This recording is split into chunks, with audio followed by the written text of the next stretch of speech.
আমরা এখন ডিস্কিটে আছি। ডিস্কিট হচ্ছে লাদাখের নুব্রা ভ্যালির একটা ছোট্ট জায়গা। তো একটু উপরে উঠেছি, সেই জায়গা থেকে ডিস্কিটের দেখার জায়গাগুলো কী কী আছে আপনাদের একটু বলে দিই। ওই যে নিচে দিয়ে চলে যাচ্ছে মেন রোড, আমরা ওখান দিয়ে এই সিঁড়ি দিয়ে উপরে উঠেছি।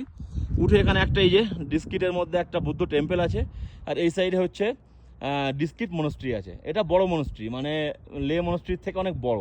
আমরা মনস্ট্রিতে উঠিনি, জাস্ট এই জায়গায় দাঁড়িয়ে একটু ভিডিও করছি, দেখাচ্ছি। 40 টাকা করে এন্ট্রি ফি আছে, আর মনস্ট্রির মধ্যে ভিডিও করতেও দেয় না। দেখুন ডিস্কিট ভিলেজটা কিন্তু নুব্রা ভ্যালির একটা ভিলেজ, ছোট্ট ভিলেজ।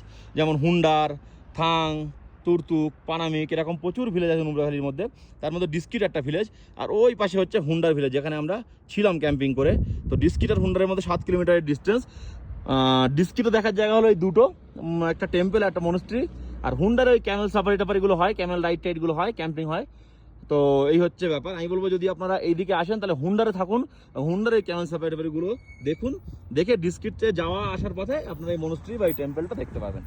আর যে পানামিক, থাং, তুরতুক আছে সেগুলো এখন সপ্তাহে একদিন করে যেতে দিচ্ছে। তো যাই হোক, ওভারঅল লাদাখের সৌন্দর্য হচ্ছে এই, মানে কোথাও গিয়ে একটা কিছু মিসিং আছে, মানে কাশ্মীরের যে সিনিক বিউটি সেটা মিসিং আছে। মানে আমরা একদম কাশ্মীরের কোর এক্সপ্লোর করেছি, তো আমরা শুধুমাত্র পেহেলগাম, গুলমার্গ, সোনমার্গ এর মধ্যে সীমাবদ্ধ থাকিনি।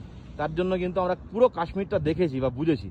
তো কাশ্মীরের কোর এত বিউটি, সেরকম বিউটি কিন্তু লাদাখে নেই। লাদাখটা অ্যাকচুয়ালি অ্যাডভেঞ্চারাস একটা জার্নি, অ্যাডভেঞ্চারাস একটা মানে ট্যুর। লাদাখ ট্যুরটা বিউটি যদি এনজয় করতে হয় তাহলে কিন্তু আপনাদের আসতে হবে কাশ্মীর। লাদাখের বিউটি কোনো রকমভাবে কাশ্মীরের বিউটির সঙ্গে বিট করতে পারবে না, শুধুমাত্র অ্যাডভেঞ্চারাস জার্নি। এই আসতে হবে, এই ক্যামেল সাফারি, এই ডেজার্ট, এইসবগুলো দেখা। এই ডিস্ট্রিক্টটা আমরা ঘুরে আমরা আবার হুন্ডারে বেরিয়ে যাবো।